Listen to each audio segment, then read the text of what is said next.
Hello बच्चों, जैसा कि हम लोग 8 मार्च को जो टेस्ट हुआ था उसी का साइंस पेपर का सॉल्यूशन कर रहे थे। तो हम लोग पार्ट 1 में 1 से लेकर 10 क्वेश्चन का सॉल्यूशन कर लिए हैं। आज हम लोग 11 से लेकर 20 क्वेश्चन का सॉल्यूशन करेंगे। आज इस वीडियो का पार्ट 2 है, टेस्ट सॉल्यूशन पार्ट 2 है। तो हम लोग बिना समय गवाएं आज इसको शुरू करते हैं। तो क्वेश्चन नंबर 11 है, प्राचीन विज्ञान के जनक कौन थे? हम तो जानते हैं कि आधुनिक विज्ञान के जनक गैलीलियो गैलीली को माना जाता है, लेकिन प्राचीन विज्ञान के जनक अरस्तु को माना जाता है। किसे? अरस्तु को, जिनको इंग्लिश में एरिस्टोटल भी कहते हैं। तो इसका हो जाएगा ऑप्शन नंबर ए में Galileo, option number B. Option number B में दिया गया है अरस्तु, इसका हो जाएगा ऑप्शन नंबर बी। अब बात करते हैं क्वेश्चन नंबर 12 का। क्वेश्चन नंबर 12 है, कोपरनिकस का सिद्धांत किस विषय से संबंधित था? ऑप्शन नंबर ए रसायन, ऑप्शन नंबर बी जीव, ऑप्शन नंबर सी भौतिकी, ऑप्शन नंबर डी खगोल विज्ञान। तो हम लोग जानते हैं कि कोपरनिकस जो थे वो क्या किए थे? वो खगोलीय अध्ययन किए थे। क्या किए थे? खगोलीय अध्ययन किए थे। तो इसका हो जाएगा ऑप्शन नंबर डी खगोल विज्ञान। अब बात करते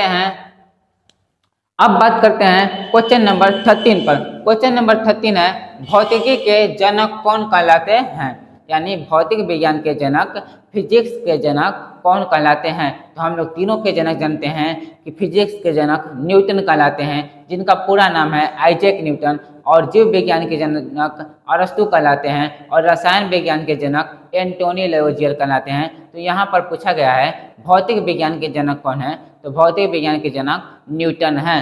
तो इसका है हो जाएगा ऑप्शन नंबर ए। अब बात करते हैं क्वेश्चन नंबर 14 का। क्वेश्चन नंबर 14 है कि भू केंद्रित सिद्धांत में क्या केंद्र में माना गया है? मतलब कि जो भू केंद्रित सिद्धांत दिया गया था उसमें किसको केंद्र में माना गया है? भू केंद्रित सिद्धांत का मतलब होता है कि हमारा भूमि यानी हमारा पृथ्वी केंद्र में रहता है और सूर्य चक्कर लगाता है। तो किसको केंद्र में माना गया है? पृथ्वी को। तो इसका हो जाएगा option number C. Option number C में दिया गया है पृथ्वी। अब बात करते हैं क्वेश्चन नंबर 15 का। क्वेश्चन नंबर 15 है, गैलीलियो गैलीली किस सिद्धांत के समर्थक थे? यानी कि जो गैलीलियो गैलीली हैं वो किस सिद्धांत को समर्थन दिए थे? सूर्य केंद्रीय सिद्धांत को या भू केंद्रीय सिद्धांत को? तो हम लोग जानते हैं कि गैलीलियो गैलीली ने निकोलस कोपरनिकस के सिद्धांत का समर्थन किया था। तो निकोलस कोपरनिकस ने सिद्धांत दिया था कौन सा? तो वो दिए थे सूर्य केंद्रीय सिद्धांत, और गैलीलियो गैलीली ने सूर्य केंद्रीय सिद्धांत का ही समर्थन किया था। तो इसका हो जाएगा ऑप्शन नंबर बी सूर्य केंद्रित सिद्धांत।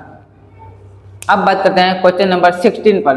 क्वेश्चन नंबर 16 है, अरस्तु किस युग के वैज्ञानिक थे? तो हम लोग जैसा कि अभी बताए हम लोग कि आधुनिक विज्ञान के जनक हैं गैलीलियो गैलीली, लेकिन प्राचीन विज्ञान के जनक कौन है? अरस्तु हैं। तो इसमें कौन सा हो जाएगा? Option number C. Option number C में है प्राचीन, ऑप्शन नंबर सी। अब बात करते हैं क्वेश्चन नंबर 17 पर। क्वेश्चन नंबर 17 बोल रहा है, भौतिक, रसायन एवं जीव विज्ञान किसके भाग हैं?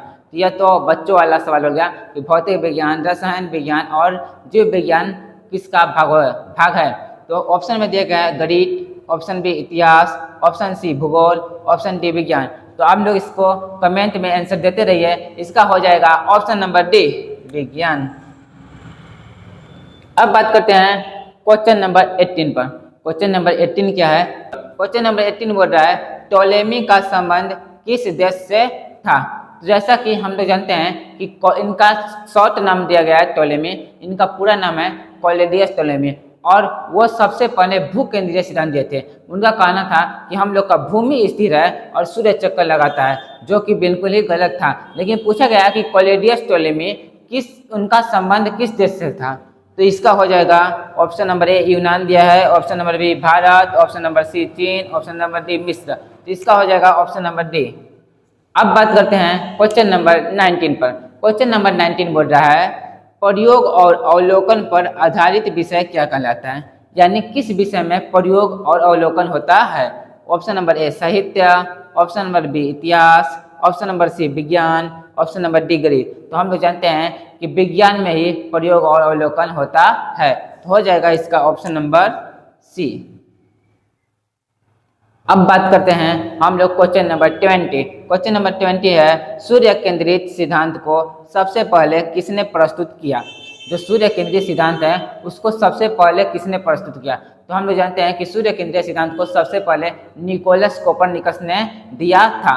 सबसे पहले प्रस्तुत किसने किया था, निकोलस कोपरनिकस। देखिए कि निकोलस कोपरनिकस के पास कोई भी ठोस प्रमाण नहीं था। जो निकोलस कोपरनिकस थे, इसको साबित करने का उनके पास कोई ठोस प्रमाण नहीं था। और विज्ञान बोलता है कि जब तक आपके पास प्रमाण नहीं होगा आपकी बातों को नहीं माना जाएगा। तो वो सबसे पहले निकोलस कोपरनिकस ने ही सूर्य केंद्रीय सिद्धांत दिया था।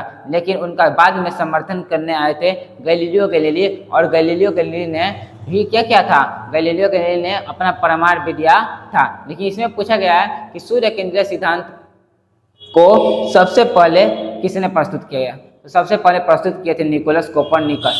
इसका हो जाएगा ऑप्शन नंबर ए में गैलीलियो, ऑप्शन बी में टोलेमी, ऑप्शन नंबर सी में अरस्तु, ऑप्शन नंबर डी में कोपरनिकस। इसका हो जाएगा ऑप्शन नंबर डी, यानी इनका पूरा नाम है निकोलस कोपरनिकस। जैसा कि हम लोग पार्ट 1 में देखे थे 1 से लेकर 10 तक का क्वेश्चन, और पार्ट 2 में देखे हैं 11 से लेकर 20 तक का क्वेश्चन। आप लोग यहाँ पर पेपर देख सकते हैं। इस पेपर में टोटल ऑब्जेक्टिव के 20 क्वेश्चन है और सब्जेक्टिव के भी 10 क्वेश्चन है। तो हम लोग ऑब्जेक्टिव क्वेश्चन को पर सॉल्यूशन कर लिए हैं। अब बात है सब्जेक्टिव क्वेश्चन का। तो हम लोग सब्जेक्टिव क्वेश्चन का आंसर देखेंगे पार्ट 3 में। अगर आपको वीडियो अच्छा लगा तो आप लाइक और शेयर जरूर कर दीजिएगा, जिससे आपके बच्चे या आपके भाई बहन भी पढ़ सकते हैं इस वीडियो को। और अगर आप भी क्लास में पढ़ रहे हैं, आप लोग को इस क्वेश्चन को नहीं आ रहा है, तो आप लोग भी देख सकते हैं। That's it, thank you.